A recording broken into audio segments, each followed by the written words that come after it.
Hello दोस्तों, UPSC ज्ञान दैनिक में आप सभी का स्वागत और अभिनंदन है। सबसे पहले तो मैं आप सभी का आभार व्यक्त करूंगी कि आप सभी लोग प्यार दुलार देते रहें और सेशन को शेयर करते रहें। ये अब आप सबका ही चैनल है, ठीक है ना। तो सभी को सबसे पहले आप सभी को गुड मॉर्निंग, सुप्रभात। आप अपना दिन अच्छा बनाएं, आप अपनी पढ़ाई करके, आप अपने लिए कुछ अच्छा करके नई ऊर्जा के साथ सुबह उठें। ठंड भी आ गई, ऊर्जा जरूर बनाए रखें। चलिए देखते हैं। देखिए आपके सामने कोटेशन लिखा है, बहुत ही शानदार लिखा है कि इसमें एक कोटेशन लिखा है जो बहुत ही दमदार तरीके से है। कह रहे हैं दुनिया की कोई परेशानी आपके साहस से बड़ी नहीं है। दुनिया की कोई परेशानी आपके साहस से बड़ी नहीं है। आप अगर असफल हो गए, आप साहस रखें कि सफलता की तरफ एक कदम और बढ़ाएं। आप अगर असफल हो गए, आपके पास सुविधा नहीं है पढ़ने की, तो आप उन असुविधा, जैसे असुविधा है तो सुविधा नहीं होगी तो असुविधा होगी, तो उन असुविधा से सुविधा को जागृत करें, ठीक है ना। तो यही इसका मेन मोटो था। तो हम लोग अब यहाँ से शुरू करेंगे आपके सामने एक नई क्लास, नई ऊर्जा के साथ। देखिए आपके सामने क्या है, सभी प्रतियोगी परीक्षाओं के लिए महत्वपूर्ण संविधान के अनुच्छेद, सभी प्रतियोगी परीक्षाओं के लिए महत्वपूर्ण संविधान के अनुच्छेद है जो पार्ट फर्स्ट होगा। क्या होगा? ये आपका पार्ट फर्स्ट है, ठीक है।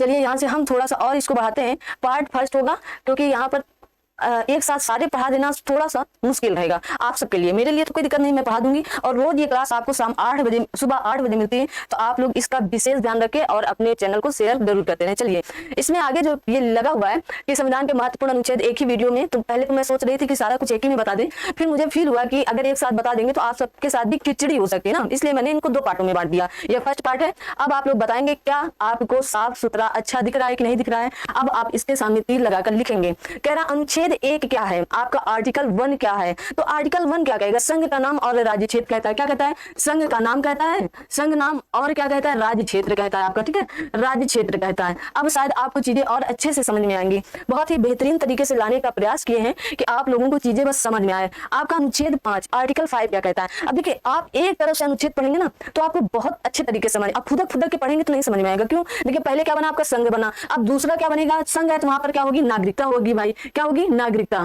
ठीक है। यहाँ पर क्या होगा? नागरिकता होगा, ठीक है। क्या होगा? आपका नागरिकता होगी। तो कहा जा रहा है कि सबसे पहले अनुच्छेद में संविधान के प्रारंभ के समय जो नागरिकता थी वो आपके अनुच्छेद 5 के अंतर्गत दी गई है, ठीक है। फिर आर्टिकल 14, आर्टिकल 14 क्या कहता है? आपके विधि के समान समता। क्या कहता है? विधि के समान समता, विधि के समान समता मतलब सबको एक समान, विधि के अनुसार सबको क्या रखना है? एक समान रखना है, ठीक है ना। विधि के अनुसार सबको क्या रखना है? एक समान रखना है, ठीक है। कितना रखना है? एक समान रखना है, विधि के समान। अब आर्टिकल 15 क्या कहता है? देखो तो आर्टिकल 14 है, कहता है समता के अच्छे समानता रखना, जो आपका आर्टिकल 14 से लेकर 18 तक की बात करता है, ठीक है। 14 से लेकर 18 तक की बात करता है। तो आपका आर्टिकल 15 क्या कहेगा? तो क्या आप में से कोई बता सकता है आर्टिकल 15 क्या कहता है? इसमें ना मूल भेदभाव नहीं करना है। जैसे मूल, जन्म स्थान, धर्म हो गया, धर्म से, जाति से, ठीक है, इसमें भेदभाव नहीं करना है। कह रहे हैं मूल, धर्म, मूल वंश, लिंग या जन्म स्थान के आधार पर विभेद पर प्रतिषेध करना है। मूल वंश मतलब मूल वंश या प्रतिषेध, तो इनमें ना प्रतिषेध करना, इसमें भेदभाव अगर हो रहा है तो आप कहाँ जा सकते हैं? संविधान के थ्रू जा सकते हैं कि हमारे साथ ये भेदभाव हो रहा है तो क्यों हो रहा है, ठीक है। अब कहता है आर्टिकल 16 क्या कहता है? इनको बस समझना है आपको बहुत अच्छे तरीके से। अक्सर 14, 15, 16 ये तो खूब पूछे जाते हैं। आर्टिकल 16 कहता है लोक नियोजन के विषयों में अवसर की समानता देना, ठीक है। लोक नियोजन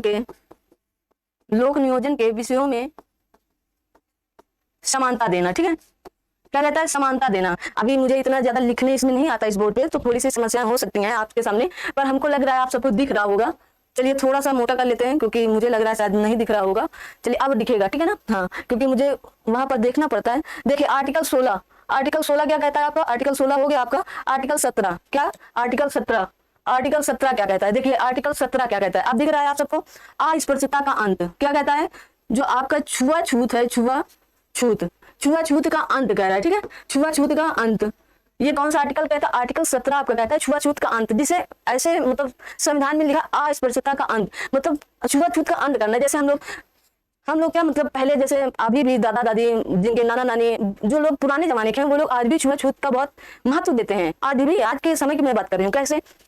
मान लीजिए आपके घर में कोई SC ST आ जाए और आप चारपाई पे बैठे हैं तो उसको आप थोड़ा सा दूर और नीचे बैठेगा। आज भी गांव में ये स्थितियां कहीं कहीं पर चल रही हैं, ठीक है ना। तो आप उन सबसे बचें और उन सबसे बचने के लिए क्या करें? इसका प्रयोग करें। अगर आपके साथ ऐसा हो रहा है तो आप भी कहाँ जा सकते हैं? न्यायालय जा सकते हैं कि मेरे साथ छुआछूत का भेदभाव होता है या मेरे साथ छुआछूत का मतलब भेदभाव किया जाता है, तो इसके लिए आप न्यायालय जा सकते हैं ना। उपाधियों का अंत, आर्टिकल 18 कहता है उपाधियों का अंत। किसका अंत होना चाहिए? उपाधियों का अंत होना चाहिए। अब उपाधियों का अंत कैसे होना चाहिए, मतलब इसका क्या मतलब है, अगर उपाधि मैंने कोई पाई है तो उपाधि कैसे, जैसे आपके भारत रत्न, आपकी ये उपाधि है, आप उपाधि पाए हैं भारत रत्न, तो अब ये नहीं कि आप जहां भी जाए तो आप वहां लिख दें कि मैं भारत रत्न से सम्मानित हूं, मेरा नाम, आप चलिए लिख दें, कोई दिक्कत नहीं, क्या करें आप लिख दें, तब भी कोई दिक्कत नहीं है, चलिए लिखने में कोई दिक्कत नहीं है, लेकिन आप उसका क्या करेंगे, प्रयोग जैसे कर रहे हैं कुछ लोग, तो इसका अंत किया गया, इसका दुरुपयोग होने लगा, तभी इसका अंत कर दिया गया। जैसे जो आपकी इंदिरा गांधी जी थी, वो भारत रत्न इंदिरा गांधी का प्रयोग करने लगी थी, ठीक है, कि मतलब मैं भारत रत्न से सम्मानित हूं इसलिए मैं इसका प्रयोग करूंगी, ठीक है, ऐसा कुछ होने लगा। तो जब ऐसा होने लगा तो सरकार को लगा संविधान में कि ऐसी बात तो कही नहीं गई है, तो इसका क्या किया गया, अंत कर दिया गया, ठीक है। आर्टिकल 19 क्या कहता है, अगर मैं यहाँ पर बोल रही हूँ तो मुझे बोलने की स्वतंत्रता दी गई है, ठीक है, यहाँ पर वाक आपको बोले वाक स्वतंत्रता आदि, मतलब हमें बोलने की स्वतंत्रता दी गई, हम कुछ भी बोल सकते हैं, ठीक है, वाक स्वतंत्रता, आप इतना समझ जाएंगे क्या लिखा है आगे, वाक मतलब हमें बोलने की स्वतंत्रता दी गई है, ठीक है, क्या दिया गया, बोलने की स्वतंत्रता दी गई है हमें। चलिए अगला देखते हैं, आर्टिकल 20 क्या कहता है, आर्टिकल 20 क्या कहता है आपका जल्दी से बताएंगे, अपराधों के लिए दोष सिद्धि के संबंध में संरक्षण, अपराधों के लिए दोष सिद्धि का संरक्षण, ठीक है, संरक्षण, अपराधों के लिए दोष सिद्धि का संरक्षण। अब अपराधों के लिए दोष सिद्धि का संरक्षण कैसे होगा, चलिए देखते हैं, मतलब जैसे देखिए कि आप एक दिन में 3 मर्डर कर दिए, अभी आज सुबह 3 मर्डर कर दिए और शाम को फिर 3 मर्डर कर दिए, तो आपको एक ही निर्णय दिया जाएगा, ठीक है, अपराधों के लिए दोष सिद्धि का संरक्षण इससे प्राप्त हो जाता है कि आप एक दिन में अगर 18 लोगों की हत्या कर दिए, अब 18 ही मुझे क्यों याद आया ये मुझे नहीं पता, 18 लोगों की हत्या कर दिए तो आपको एक ही बार दंड दिया जाएगा, मान लीजिए आपको क्या सजा हो गई, आपको जीवन कारावास हो गया, ठीक है, कुछ लोग इसे कहते हैं कि आजीवन कारावास, तो जीवन कारावास लिखें ज्यादा सही है, जीवन कारावास हो गया, तो मतलब आप 18 लोगों के यहाँ मारे चाहे 28 लोगों के यहाँ मार दें, आपको अगर इसकी सजा आजीवन कारावास या जीवन कारावास है तो वही होगी, ठीक है ना, शायद आपको बात समझ में आ गई होगी। चलिए अगला देखते हैं, भाई 21 तो आपके लिए बहुत इंपॉर्टेंट होगा, भाई 21 हमको लगता है आप सबके लिए बहुत इंपॉर्टेंट होगा।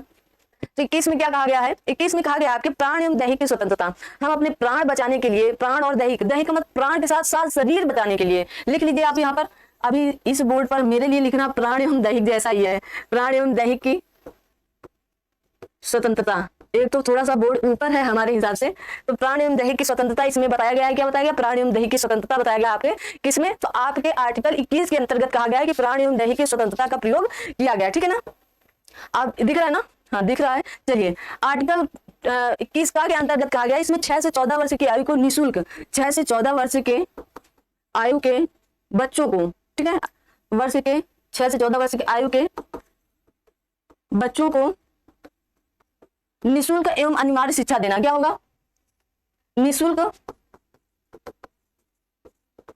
एवं अनिवार्य शिक्षा देना, ठीक है, अनिवार्य शिक्षा देना, निःशुल्क एवं अनिवार्य शिक्षा देना, ठीक है ना, समझ में आ रहा ना आपको, चलिए समझ में तो आ ही रहा होगा हमारे हिसाब से। चलिए आर्टिकल 22 देखते हैं, काले ले लेते हैं, काला ज्यादा सही हमको लग रहा है, दिखेगा आप सबको, चलिए ठीक है। अब आर्टिकल 22 क्या कहता है, कुछ दशाओं में गिरफ्तारी और निरोध से संरक्षण, कुछ दशाओं में, इतना इंपॉर्टेंट नहीं था, कुछ दशाओं में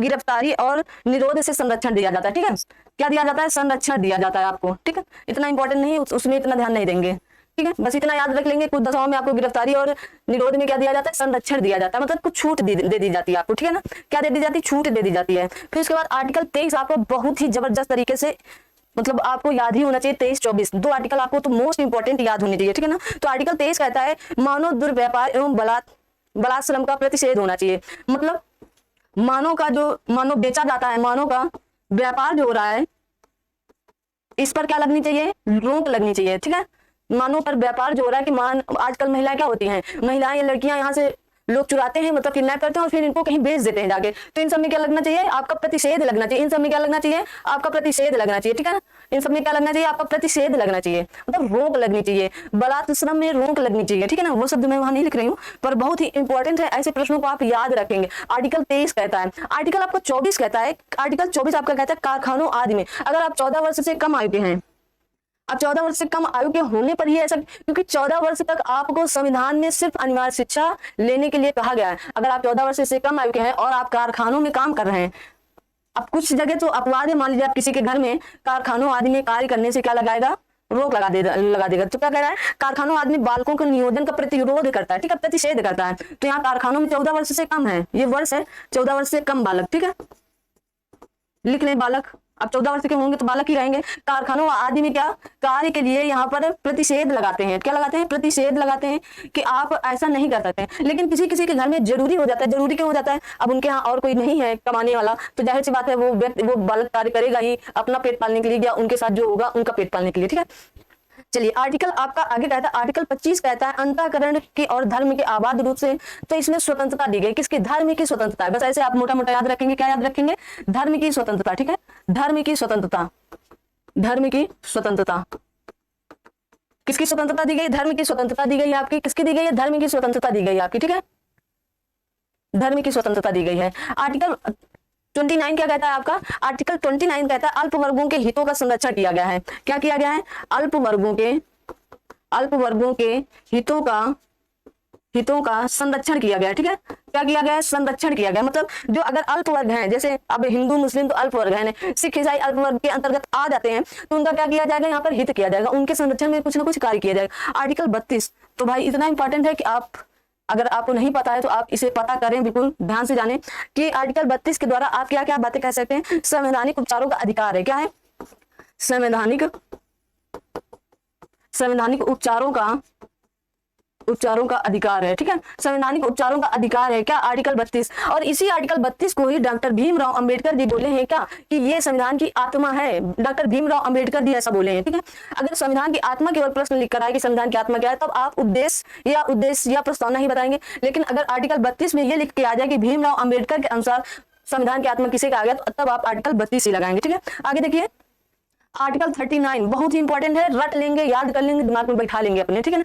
आर्टिकल 39 क्या कहता है आपका, सामान्य न्याय तथा निःशुल्क विधिक सहायता होगी। सामान्य न्याय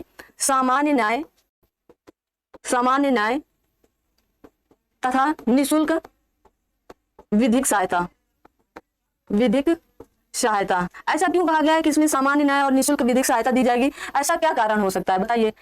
कह रहे हैं जैसे मान लीजिए कोई गरीब है और उसे सामान्य न्याय से अधिक दंड दिया, जैसे गरीब लोग होते हैं ना, तो उनको लोग क्या कहते हैं, दबा कुचल देते हैं कि अरे चुप रहे, तो हम उसको हो सकता है 5 साल की बजाय 6 साल की सजा दे दें। तो अब ऐसा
चलिए, तो जैसा कि हम बता रहे थे कि इसमें अब ऐसा नहीं हो सकता है। क्यों? क्योंकि अब आपके संविधान में ये प्रावधान किया गया है, किसी गरीब को कुचला दबला नहीं जा सकता है कि आप उसे कुचल दें या उसको निकल जाएं छोड़ के, तो अब ऐसा नहीं होगा, ठीक है। आते हैं आर्टिकल 40, बहुत ही इंपॉर्टेंट है, किसका, ग्राम पंचायत का। आपके गांव में क्या होगी, एक ग्राम पंचायत होगी, ठीक है। तो ग्राम पंचायत का गठन हुआ था आपके 1973 में और 73वें संविधान संशोधन के अंतर्गत, ठीक है। और ये ग्राम पंचायत किसमें रखा गया, आर्टिकल 40 के अंतर्गत। चलिए आगे देखते हैं आर्टिकल 44 क्या कहता है। आर्टिकल 44 देखिए, इसको याद करने का ना तरीका बहुत ही आसान है। कैसे याद करेंगे, अब आप सोचें कि आप कैसे कह देंगे बड़ा आसान है, हमें तो नहीं आसान लग रहा है। चलिए हम बताते हैं कैसे आसान करना है इसको। देखिए इसमें कहा गया है सामान्य सिविल संहिता, सामान्य सिविल संहिता की बात कही गई, ठीक है। सामान्य सिविल संहिता की बात किसमें कही गई? आर्टिकल 44 में कही गई है। सामान्य सिविल संहिता की बात किसमें कही गई? आर्टिकल 44 में कही गई। तो सामान्य सिविल संहिता का मतलब क्या होता है? यूनिफॉर्म सिविल कोड, मतलब यूनिफॉर्म सिविल कोड में सामान्य, सबकी एक समान रहे।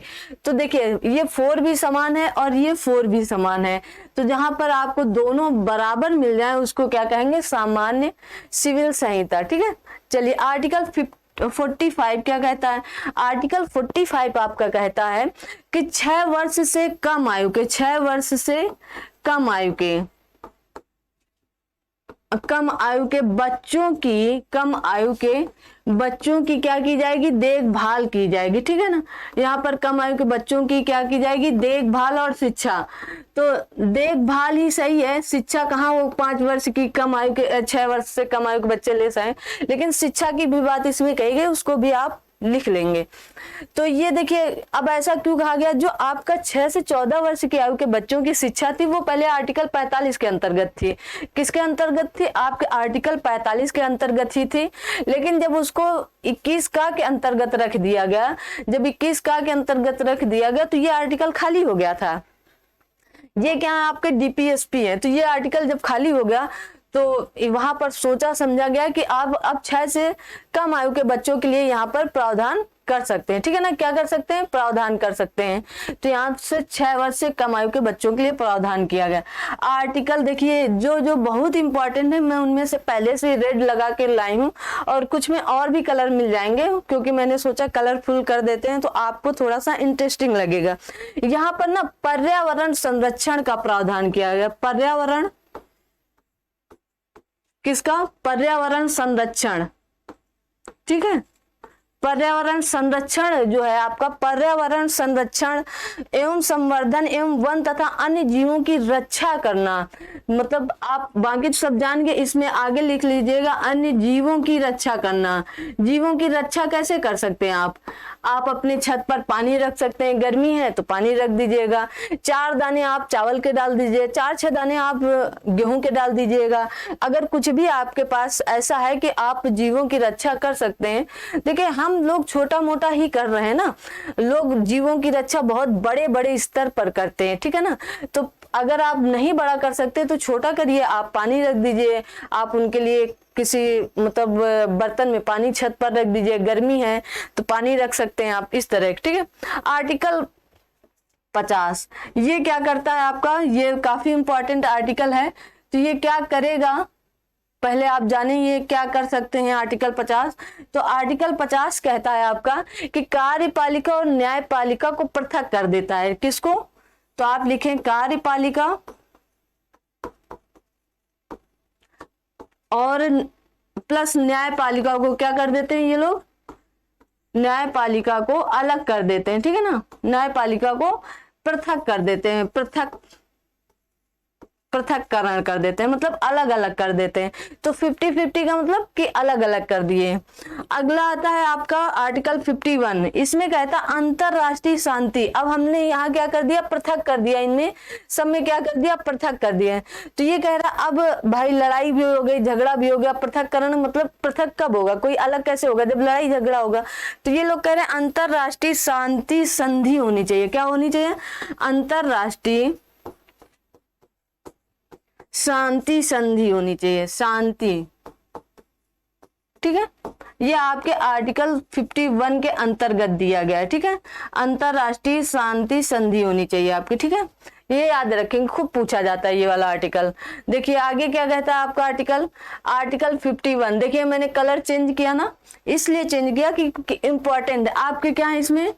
मूल्य कर्तव्य हैं, डायरेक्ट लिखें और याद करें इन्हें।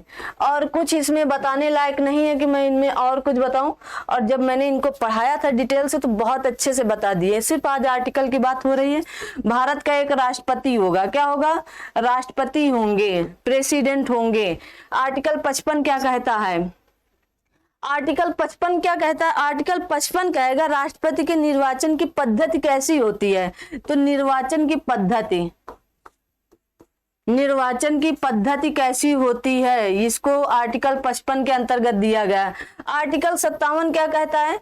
अब ये सारे आर्टिकल किससे रिलेटेड हैं? आपके राष्ट्रपति जी से ही रिलेटेड हैं। तो आर्टिकल 57 आपका क्या कहता है, जल्दी से आप लोग सोच लें। पुनर्निर्वाचन की पात्रता देता है, ठीक है ना। पुनर्निर्वाचन की क्या देता है? पात्रता देता है। पुनर्निर्वाचन की पात्रता मतलब दोबारा चुने जाने की आपके पास पात्रता रहती है, मतलब योग्यता रहती है। राष्ट्रपति कितनी भी बार चुने जा सकते हैं। ये निश्चित नहीं है कि जैसे अमेरिका में 2 बार से अधिक नहीं चुने जा सकते, पर यहाँ पर ऐसा कोई प्रावधान नहीं है, ठीक है। भारत में आप कितनी भी बार भी राष्ट्रपति बन सकते हैं, ठीक है। आर्टिकल 58 क्या कहता है आपका? आर्टिकल 58 क्या कहता है कि राष्ट्रपति पद की योग्यता, आपके प्रेसिडेंट पद की योग्यता आपको 35 वर्ष का होना चाहिए। क्या कहता है? योग्यता, ठीक है। योग्यता क्या क्या होनी चाहिए? आप भारत के नागरिक हो, आप 35 वर्ष के हो, ठीक है। चलिए आर्टिकल 60, आर्टिकल 60, 61 सब आपके इंपॉर्टेंट। आर्टिकल 60 क्या कहता है आप बताएं जल्दी से। आर्टिकल 60 क्या कहता है? राष्ट्रपति द्वारा ओथ मतलब शपथ, क्या लिख लेंगे? शपथ। राष्ट्रपति जी शपथ लेते हैं, ठीक है। ओथ लेते हैं अपना, ठीक है। ओथ, शपथ लेते हैं। आर्टिकल 61 तो सभी लोग जानते हैं, महाभियोग की बात करता है। राष्ट्रपति पर महाभियोग लगेगा। हटाने के लिए अगर कोई और चारा नहीं बचा तो राष्ट्रपति पर क्या करेंगे? महाभियोग लगा देंगे। आर्टिकल 66 क्या कहता है? राष्ट्रपति का निर्वाचन मतलब वाइस प्रेसिडेंट का निर्वाचन। वाइस प्रेसिडेंट का, अब वाइस के लिए भी लिख लें, वाइस प्रेसिडेंट का निर्वाचन, ठीक है। निर्वाचन इनका कैसे कैसे होगा? और आपका देखिए यहाँ पर 63 छूट गया। आर्टिकल 63 में कहा गया है क्या? आपके भारत के एक वाइस प्रेसिडेंट होंगे, ये भी याद रखेंगे, ठीक है। आर्टिकल 72 भाई जिनको नहीं याद हो तो याद कर लें। क्षमादान, राष्ट्रपति की क्षमादान शक्ति, ठीक है। क्षमादान शक्ति की बात कही गई और बहुत ही विस्तार से मैंने इसको बता रखा है। आर्टिकल 74, आर्टिकल 74 क्या कहेगा आपका? आर्टिकल 74 राष्ट्रपति को सहायता और सलाह देने के लिए मंत्रिपरिषद, राष्ट्रपति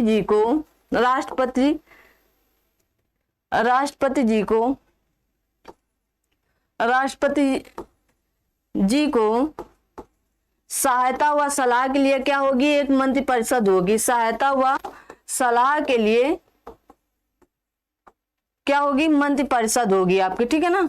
बहुत ही इंपॉर्टेंट है आर्टिकल 74 और सभी लोग याद कर लेंगे इसको। 74 को राष्ट्रपति को क्या देंगे? एक सहायता और सलाह के लिए एक मंत्रिपरिषद होनी चाहिए, ठीक है। चलिए अगला देखिए आर्टिकल क्या आता है? 76 के अंतर्गत क्या कहा गया है आपका? भारत का एक महान्यायवादी होगा। बहुत पढ़ाए हम, क्या होगा? भारत का एक महान्यायवादी होगा, ठीक है। भारत का एक महान्यायवादी होगा, एक महान्यायवादी होगा, ठीक है। अब नहीं कहेंगे कि नहीं दिख रहा है किसी को कुछ भी। 79 में आपकी क्या होती है? संसद। और संसद किससे मिलकर बनती है? तो आपके राज्यसभा। 80 में क्या है? राज्यसभा। 81 में क्या है? लोकसभा। लोकसभा के लिए 25 वर्ष आयु होनी चाहिए और राज्यसभा के लिए 30 वर्ष आयु होनी चाहिए, ठीक है, याद रखेंगे। आर्टिकल 83, ये 83 लिखा है। अगर आपको नहीं दिख रहा है तो आप एक बार लिख लें। आर्टिकल 83 लिखा है, ठीक है। आर्टिकल 83, ठीक है। आर्टिकल 83 लिखा है। 83 क्या कहता है आपका? कि राज्यसभा एक स्थायी सदन है। क्या है? जो आपका राज्यसभा है वो क्या है? एक स्थायी सदन है। स्थायी सदन, ठीक है, स्थायी सदन। चलिए जरूर याद रखेंगे क्योंकि कभी कभी पूछ लेता है स्थायी सदन वगैरह। आर्टिकल 85 में क्या कहता है? आप समझ रहे हैं ना। मुझे जल्दी जल्दी इसलिए पढ़ाना है क्योंकि मैंने सब कुछ पहले से पढ़ा रखा है आप सभी को, ठीक है। तो इसलिए आप लोग टेंशन बिल्कुल न लें कि इतनी जल्दी जल्दी आप क्यों पढ़ा रही हैं। आर्टिकल 85 क्या कहता है आपका? संसद के सत्र या सत्र अवसान और विघटन के बारे में बात करता है। सत्र की बात करता है संसद के, ठीक है। सत्र अवसान की बात करता है, याद रखेंगे। और विघटन की बात करता है। किसकी बात करता है? विघटन की बात करते हैं, ठीक है।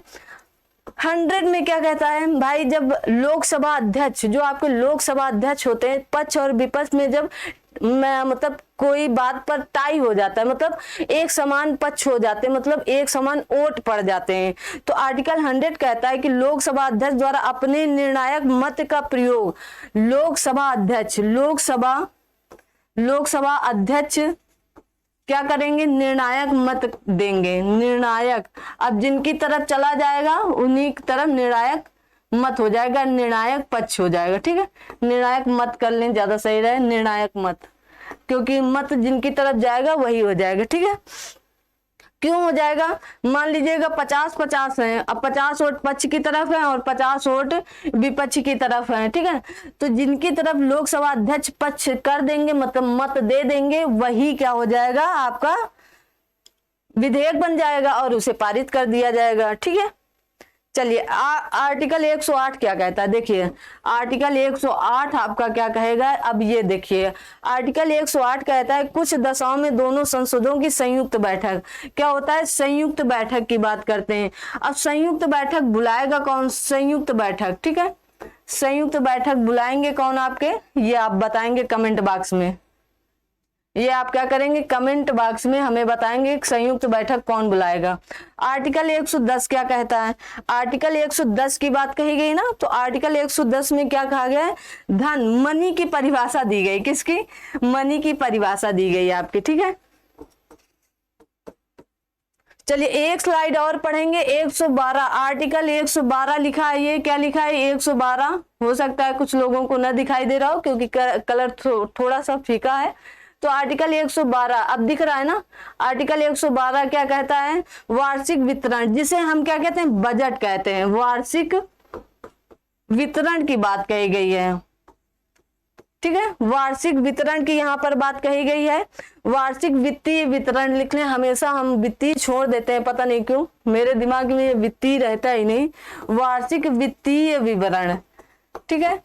कहीं पर संविधान में आपके बजट शब्द का प्रयोग नहीं किया गया है, हम लोग पढ़ने के लिए पढ़ लेते हैं, लेकिन बात इसकी की गई है कि वार्षिक वित्तीय विवरण की, ठीक है।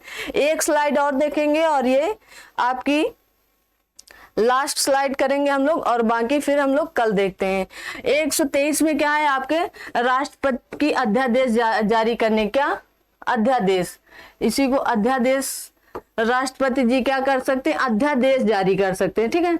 अध्यादेश क्यों जारी करेंगे, अब मान लीजिएगा कि देश के लिए कानून बनाना अति आवश्यक है और कोई एक सदन उपस्थित नहीं है, या हो सकता है दोनों सदन उपस्थित ना हो, तो ऐसे में राष्ट्रपति जी अध्यादेश जारी करके कानून पारित कर सकते हैं, ठीक है।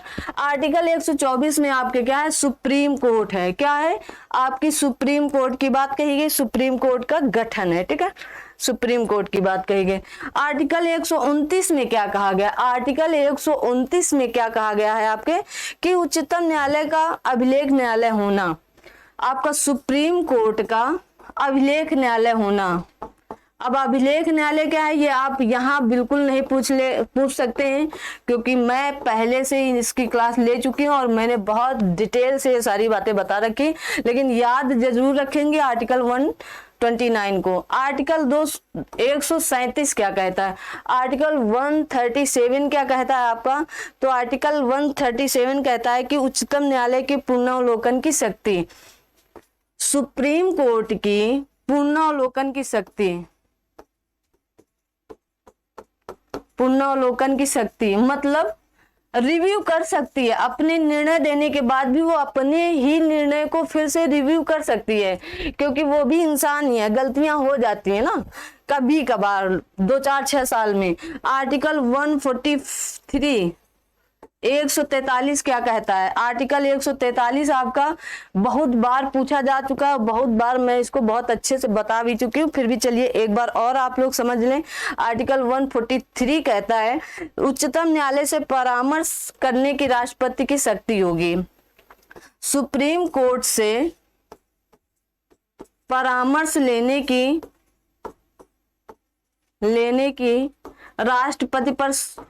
राष्ट्रपति की शक्ति, ठीक है। लेकिन ये दें या ना दें ये दोनों लोगों पर निर्भर करता है। मतलब अगर राष्ट्रपति जी इनसे परामर्श लिए तो ये मन चाहेंगे तो दे देंगे, नहीं मन चाहेंगे तो ये नहीं भी दे सकते हैं, ठीक है ना। तो इसलिए आप लोग, और राष्ट्रपति अगर ये परामर्श दिए भी तो राष्ट्रपति भी माने या ना माने बाध्य नहीं है, ठीक है। तो आज आप सबकी क्लास यहीं तक रखते हैं और मिलेंगे हम बहुत ही जल्द आप लोगों से।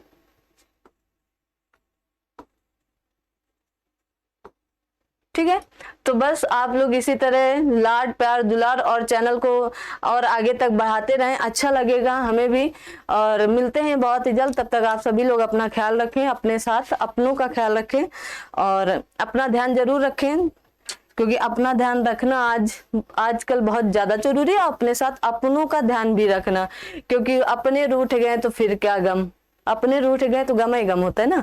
तो चलिए हम लोग मिलते हैं अगली क्लास में बहुत ही जल्द, तब तक आप सभी लोग अपना ख्याल रखें, अपने साथ अपनों का ख्याल रखें और आप सभी लोग पढ़ाई करते रहें। जैसे कि आप सबको सबसे जो पहला कोटेशन दिखा था, तो उस कोटेशन के अनुसार जाएंगे तो आपको बहुत ही शानदार तरीके बताई जा रही हैं और मुझे लग रहा है इससे ज्यादा आपको पढ़ने की कोई जरूरत नहीं है। आप इसे पढ़ लें तो ज्यादा अच्छा रहेगा, ठीक है ना। ये आपके सामने एक लाइन थी, दुनिया की कोई परेशानी आपके साहस से बड़ी नहीं है। ये लाइन हमेशा याद रखेंगे, दुनिया की कोई परेशानी आपके साहस से बड़ी नहीं है, तो मतलब नहीं है। आप फेलियर हैं तो होने दीजिए, फिर से हम पास होंगे। कहीं और साहस दिखाइए, आप नहीं वहां से पास हो पा रहे तो कुछ और करके दिखाए, लेकिन सफल हुई, बस ये मायने रखता है। अब जरूरी नहीं कि आप किसी इस फील्ड में फेल हो गए तो अरे अब ये फील्ड छोड़ दिए, अरे अब हम कुछ कर ही नहीं पाएंगे। आप कहीं और भी, हो सकता है आपकी यहाँ की आवाजें कुछ और कहीं ले जाना चाह रही हो, ठीक है ना। तो वहां चलिए, ये लाइन हमेशा याद रखेंगे, इसको लिख के कहीं रख लेंगे। बहुत ही बड़ी लाइन और बहुत ही अच्छी लाइन है आपके लिए, ठीक है। तो चलिए मिलते हैं अगली क्लास में, तब तक आप सभी लोग अपना ख्याल रखेंगे। Thank you so much.